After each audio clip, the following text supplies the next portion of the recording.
Good morning, everyone. Happy Friday. Corinne from Mama's Little Lambs. I am so happy to be here with you this morning.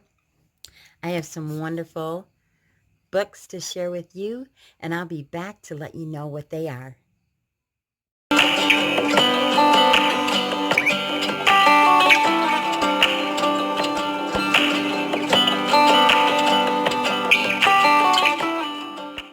Welcome back. Today I'm going to be sharing with you my August Mom's Morning Basket. It is a little bit late because school started, so I apologize for that. But I have some fabulous books I think you're going to enjoy. So without further delay, let's get into the books that we're going to use.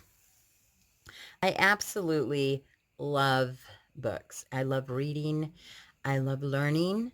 I love journaling. And so I have some different books in here. I usually do a variety, some involving things that lift me up and encourage me because that's so needed, especially in the world in which we live in. And then through this pandemic, it's so helpful. But I just have always loved books, and I love to hear about God and his word and the precious missionaries that are busy at work for him. So I'm going to share these with you, and I hope you enjoy them. If you have any questions about them, just leave them in the comment below, and I'll try my best to answer. So the first one I'm going to share with you is, it is called Just Between Us. And this is about a mother and a daughter, and I have a 9th grader. And it's a no stress, no rules journal. And it is by Meredith and Sophie Jacobs. And I absolutely love this. I don't want to open it up too much and get into it because it's full of our journals and our feelings and thoughts. So I want to keep that private. But me and Ava have loved doing this. It is so special. If you have a daughter, what a blessing this has been to be able to do this.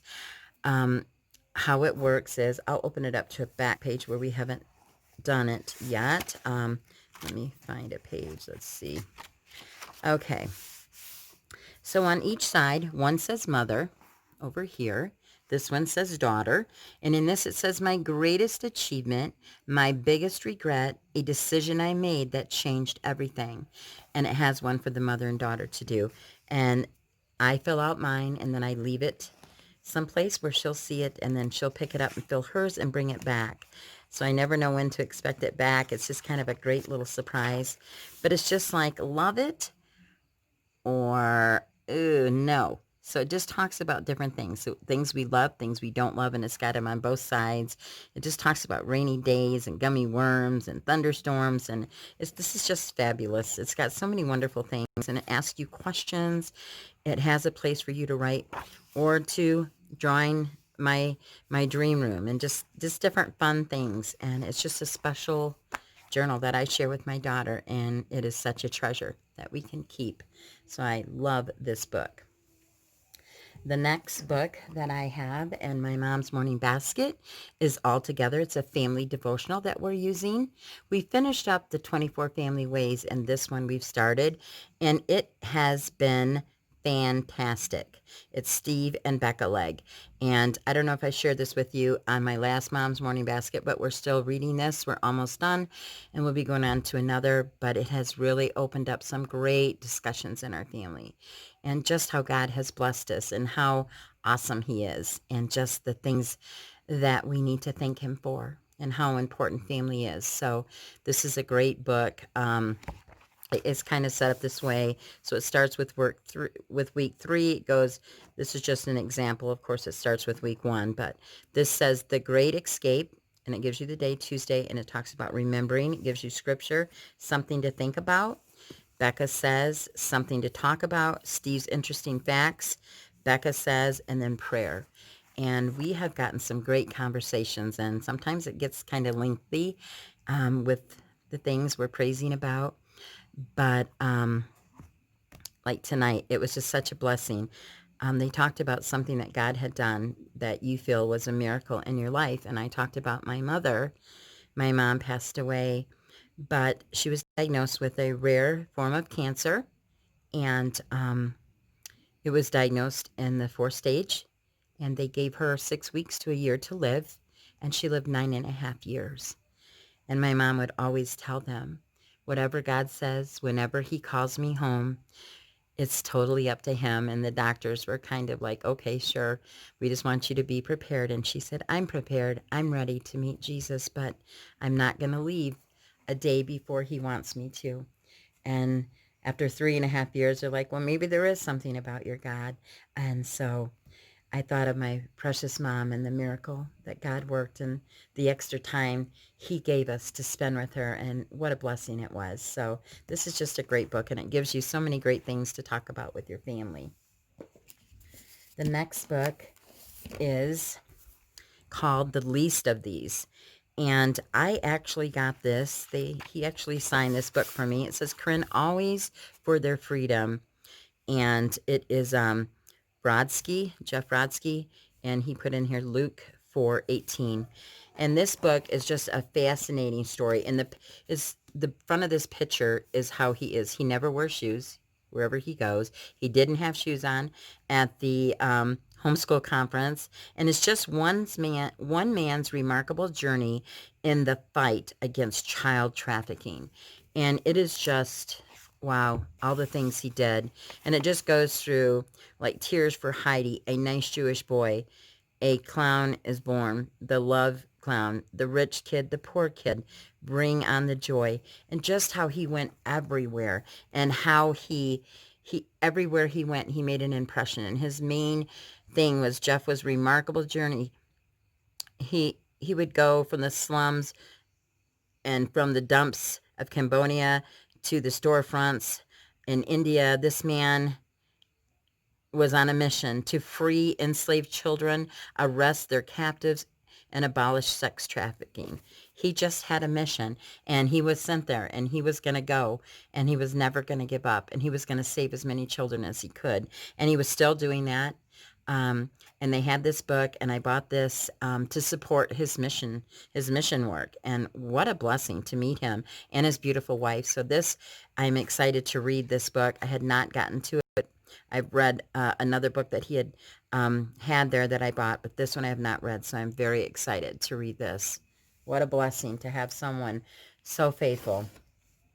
The next book I'm reading is The Unhurried Homeschooler, and it's just a simple, merciful, short book on homeschooling. And I read this, and I liked this little quote. I firmly believe that as a parent, you have a God-given compass inside you. When it comes to raising your children, he equips us for what he puts in front of us to do. And raising our children is one of our greatest callings and accomplishments in life.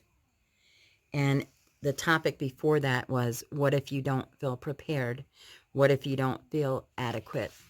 You know, Satan comes into our lives and he tries to destroy us, and he puts people on our pathways. Maybe there are families or close friends who do not agree with homeschooling, and we just have to hang on to the reason why we started homeschooling.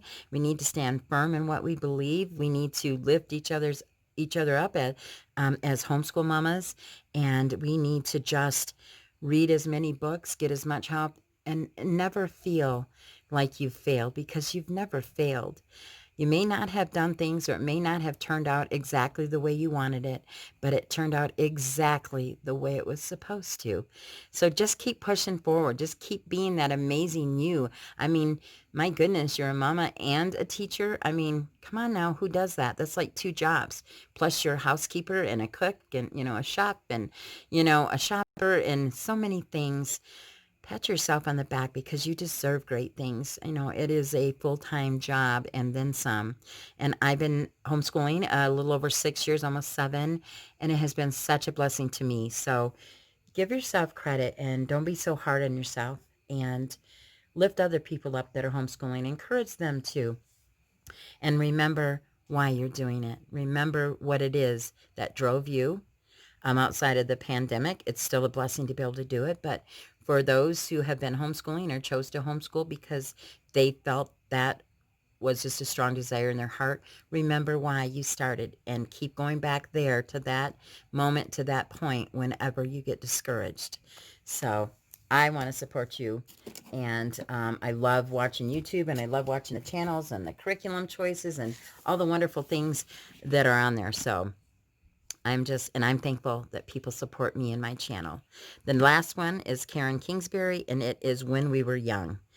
And I have not read this, but I am excited to read it because there are just so many great series. I did read from the Women of Faith fiction series, A Time to Dance, and A Time to Embrace, and it was awesome. I love the movie that was on TV. It was just, she's a #1 New York Times bestseller author. I just think she's fantastic. And When We Were Young, I remember when I was younger and in my teen years, and just decisions that I would make and silly, and I wouldn't really think about them or pray about them beforehand. And that's what we need to do. We need to ask God to direct us, to direct our paths with our children and homeschooling and everything we do, because believe you me, there are people that will try to knock you down and discourage you. And I want to try and lift you up.